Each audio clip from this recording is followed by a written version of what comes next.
Everyday injustice.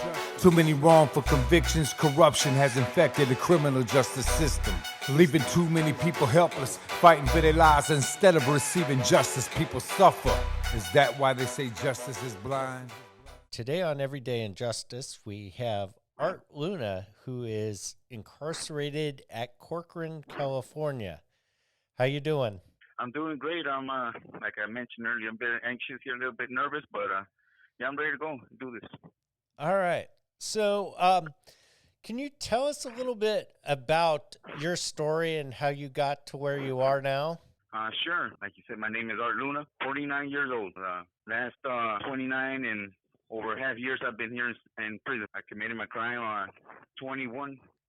I came to prison not even a year after that. So it was hard. It was a shock to come over here in prison. But I was struggling with a lot of stuff, had a lot of issues, had a lot of angers, and what wasn't wrong with me back then. What happened that got you into the prison in the first place? Sure. In Ecuador, like I said, everything happens at home, and really that's what happened with me at home. Everything started at home. I grew up in and my dad was an alcoholic. He drank. He was really abusive, and he took out his anger on my mom and us. He was really controlling, and he affected me really, really bad. I still remember back, when things started to happen at home, and how my dad, I just wanted his love. At the end of all this, I just wanted to be loved by my dad, and I just didn't have that. Well, he wasn't good at showing it or expressing it to me. I understand today that he wasn't perfect. I understand that he didn't know better, but back then, it's just difficult, and I didn't get it. I thought I did something wrong. So, it was abuse. Physically, but more than anything, it was the emotional part that really destroyed me inside. It was really what made it so hard for me. I developed a lot of issues. I started running away from home. I started hanging out with the wrong crowd. I grew up in a drug-infested area, gangs. All my friends since elementary school were all gang members. What I believed was missing at home, that love from my dad, I found it in the streets, and I gave my whole life to that. All my life was to that gang. Most of my life was spent on that. Even here in prison, trying to prove myself and everything, just because of that acceptance or what I believe I didn't have at home. And so it was really hard. It was really hard. Like I said, I committed myself to my gang. I rode with them. Everything that they wanted me and some. I committed this crime. They got me here at 25 to a life sentence. Been here ever since. I still look back at everything that was going on at that time. And wow. Yeah, it was difficult. For a young kid as me, I gave up. It's not that I didn't try. I tried to be good. I tried to help my parents. What didn't I try to do? But it was just, I wasn't moving forward. I just gave up. I gave up on life. I gave up on everybody, and I just rode and became this gang member. Spent most of my time in. That's 2019. I left that. I walked away from all that because I was just tired. It was getting me nowhere. I realized it was just a waste of my life. Yeah, I'm a little bit nervous here. Well, let me ask you Can you help this. me out here? Yeah. Mm-hmm. So tell me, I mean, you've spent now 28 years in prison. What kind of led you to the moment where you're like, man, I'm not getting anywhere with all this. I need to change. I thought about that. When I came into prison in '96, there was no self-help. There was no education out here. There was nothing to. I'm not putting up excuses or none of that. At the end of things, I chose to do the things that I did, but there was nothing out here for us. All there was go out to yard and fight or go to war or stab each other. That's all we did. That's all we did out here for till 2013, 2016 or somewhere around there. That's when finally rehabilitation started happening around there. So, but I committed a stabbing in 2005.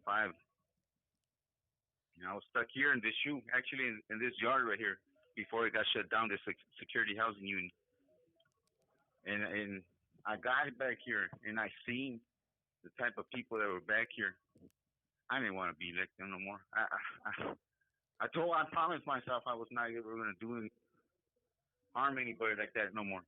And it was difficult. It was hard, but I promised myself to never do that again. I just didn't want to be back here no more. And after that, ended up getting validated as a associate of a prison gang and got sent to Pelican Bay Shoe. And I was back there again, alone. My family, I wasn't writing. My family, I wasn't writing. Nobody. Alone. I felt really alone. And I would ask myself, well, what's this my purpose? Why am I doing it? Why am I still back here? You know, at that time, my mom was dying of cancer. But still, I couldn't leave it. I don't know why I didn't have the courage to leave. But I finally made it out that shoe, security housing, 2013.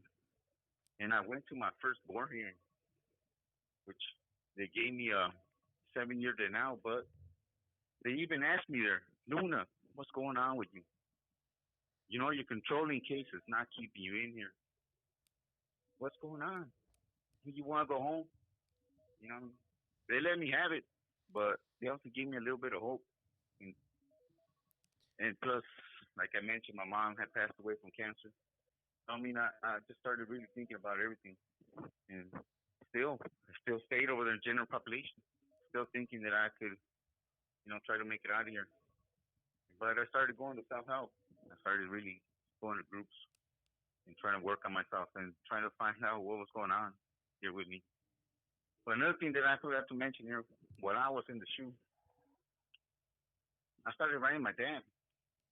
I started writing my dad from back there because I didn't want, I don't know, I just wanted to write him, let him know that, you know, I wanted to know what happened with him. And I started thinking that why, because he wasn't evil. My dad was not evil. I know he's not perfect and all that, and he put me through shit. He put me through hell. All of us, my mom, everybody. But he was, you know, I mean, he was just not evil, man. So I wanted to know what happened to him, I wanted, you know, I also found that it was not his fault why I'm here in prison or why I turned out this way. You know what I mean? In a lot of ways, I was telling him sorry for, you know what I mean, disappointing him. That's one.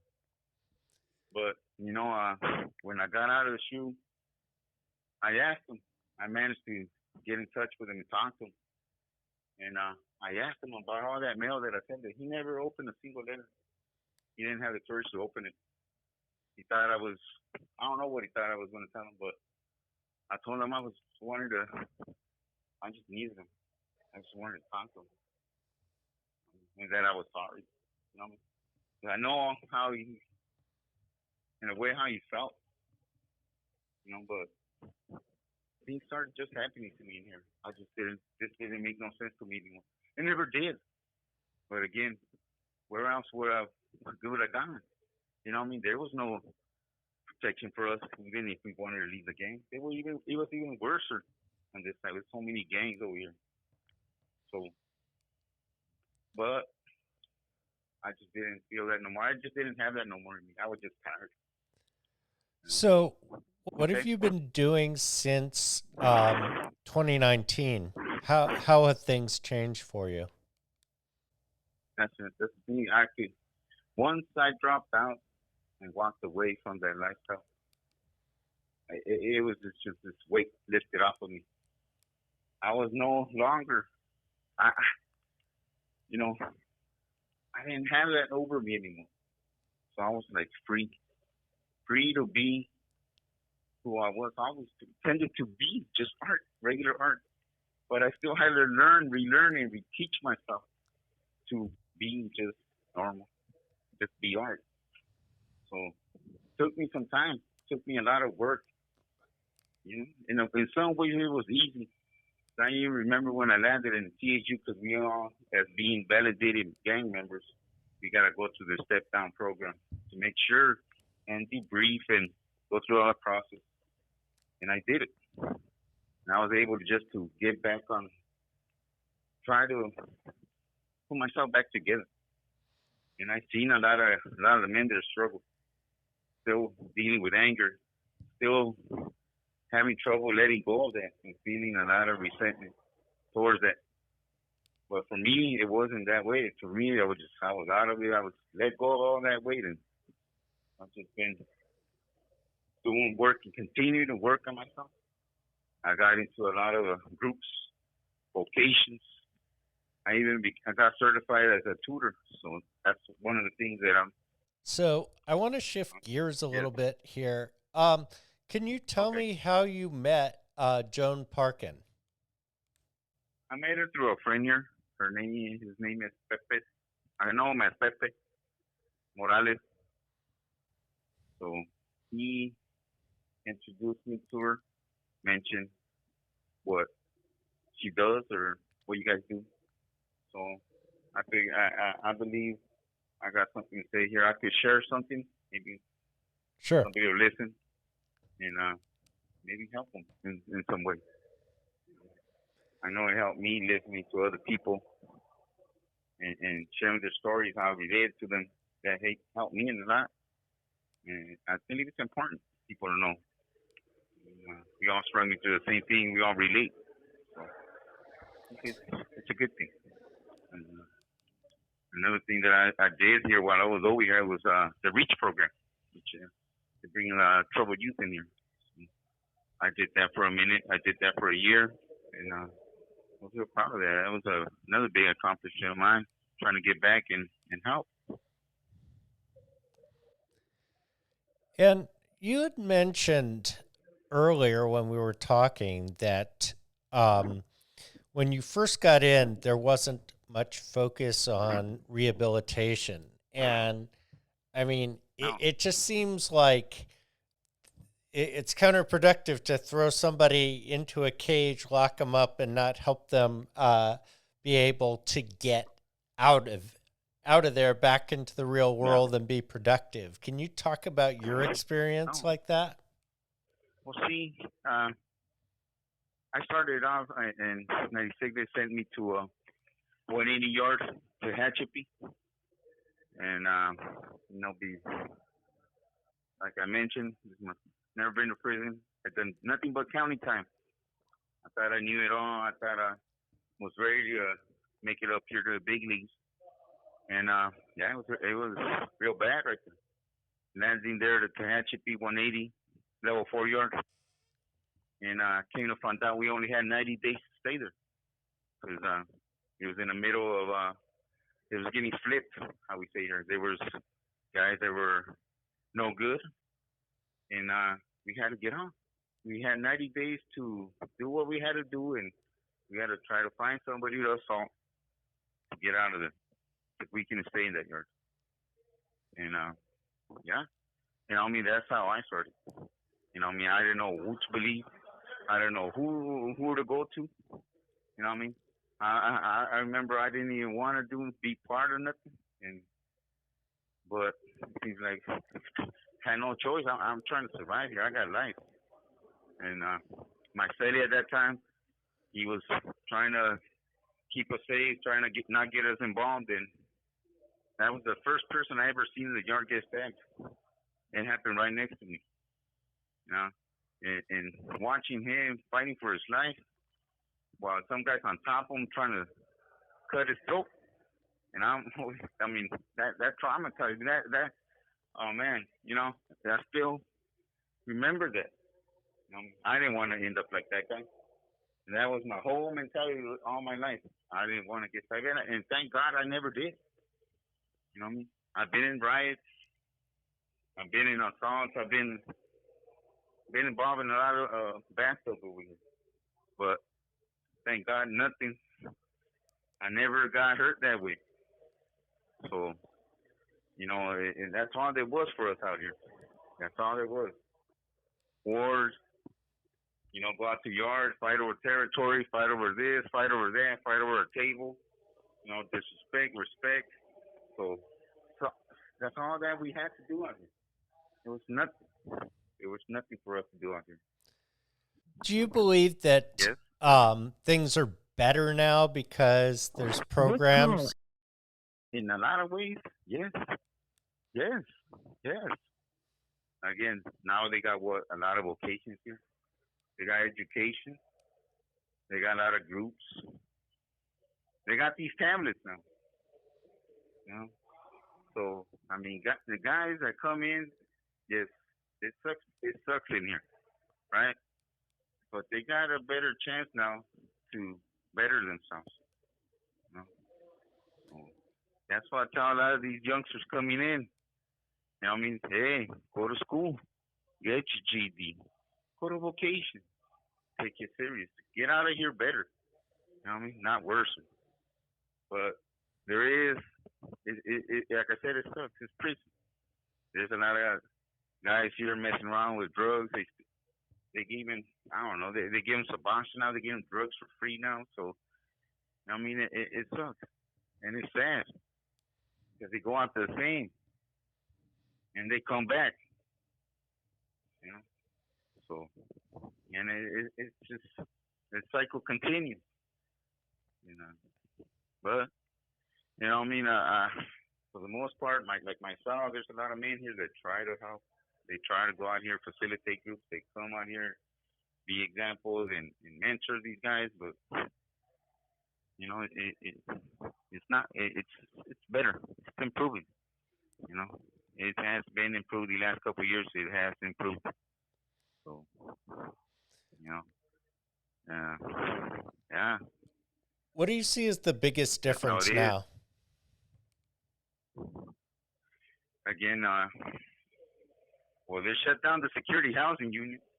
That's a, but see, that's the thing, right? And I remember telling you, yes, it sucked for us being back there in security housing, right? Invalidated with, and but some guys deserve to stay back there because they let them all out. And these guys are running amok out here, and they're destroying these youngsters. They're grabbing these kids, and just like they grabbed me when I was a kid, and they mess them up, you know. But now, like I said, there's more programs. I don't know how it is, but in general population, it's a little difficult because you got the gangs out there, and they are restrictions. They can't go to certain things. They can't go to groups, and you know, so it's a little difficult for them.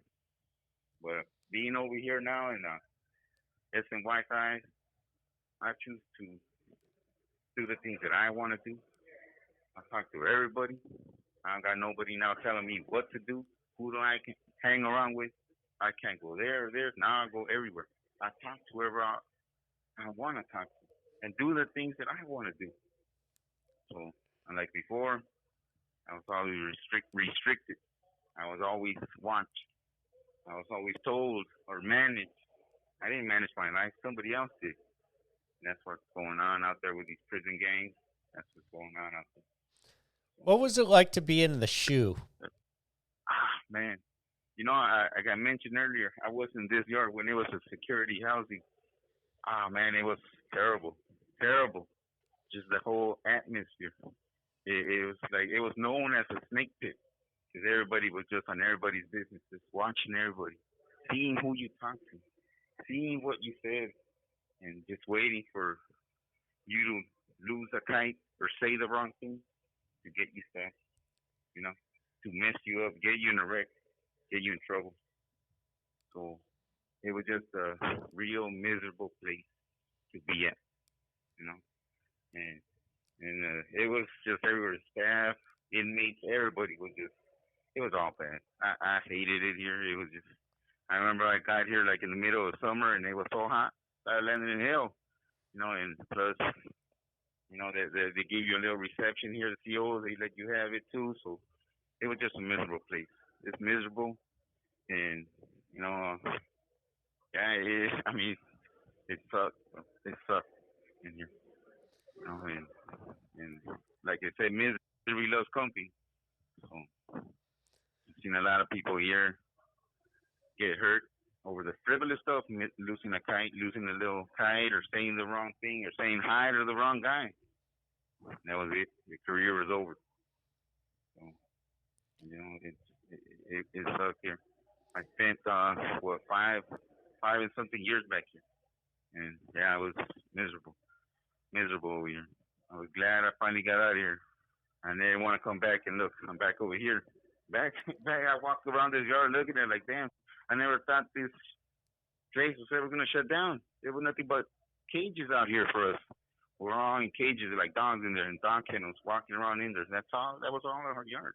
Now they're all gone. So I trip out on that, But I'm glad it shut down. This place was known for for bad things happening here. Like I said, a lot of people got hurt here. A lot of people got murdered here, and it's sad, sad. You know? So when is your next parole date? Actually, it's this year. Oh, I wow. go in July.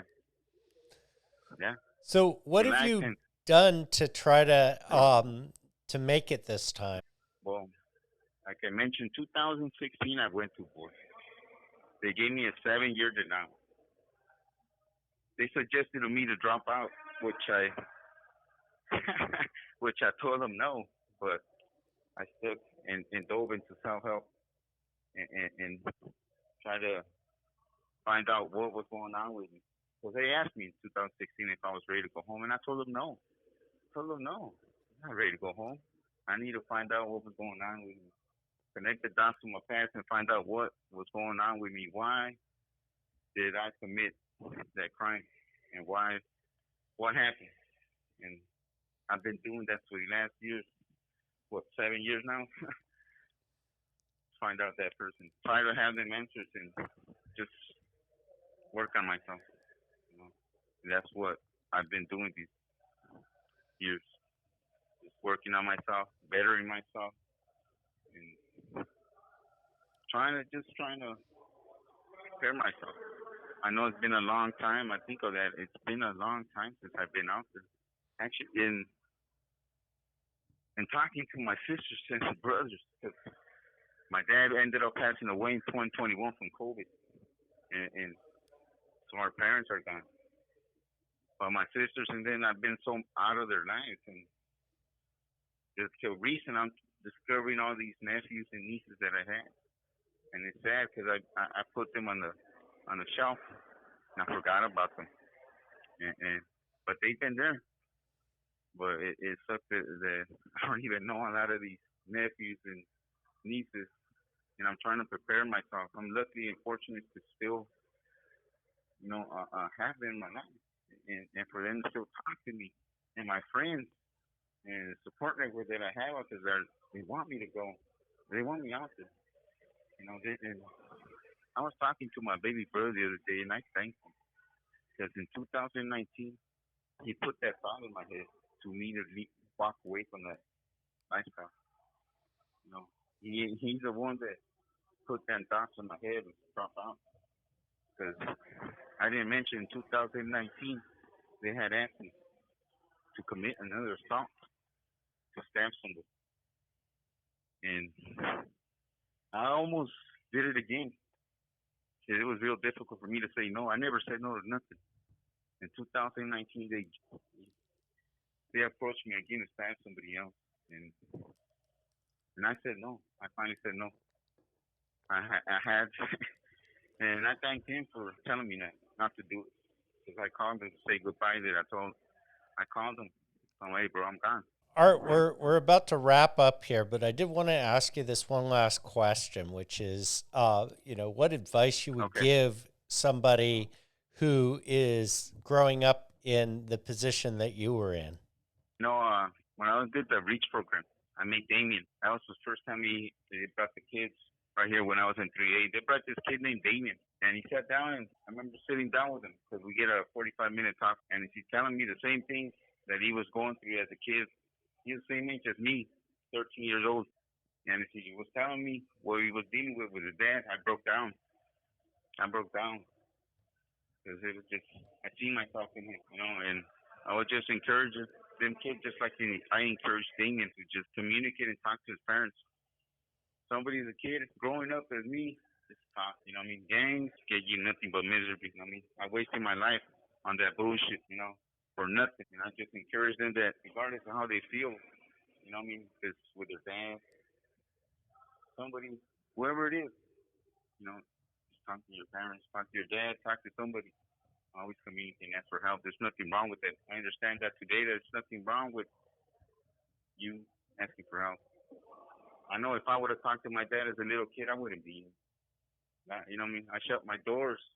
I just wouldn't talk or ask for help. But back to that day when they asked me to commit the last assault in 2019, and when that man next to me told me, Art, when I expressed myself that I had board coming up, that I'm going to try to get a chance to go home, he told me flat out, Art, forget about board, forget about going home. You know, that hit me right there. I realized right then and then that, you know, it's just a waste. It was all for nothing. They were just being used. Anybody out there that listens to this, just like I tell these kids that I bump into here, 19-year-old kids, and I was shocked when I see them. Why you dropped out? Why are you over here? They said they were tired. Tired of it. They got it real quick. And I couldn't do it at that age. I couldn't drop out. And that took courage. That took courage for them to come over here. I just advise everybody just to take that, walk away from that. Because, like I said, I've been over here 29 years, just a waste of my life. So, gangs, drugs, choices, they matter. You know what I mean? Choices will matter. They'll get you in here. So don't make the wrong choice. All right. Well, thank you for joining us today, Art. You have a great story to tell people. Tragic, but an important story for people to hear. This is Everyday Injustice. I'm your host, David Greenwald. Join us again next time for more tales from the injustice system. Thank you to George Powell and Norman Mousequake Barrett for the use of our opening, Everyday Injustice. You can see more of George's music at www.justiceforgeorgepowell.com.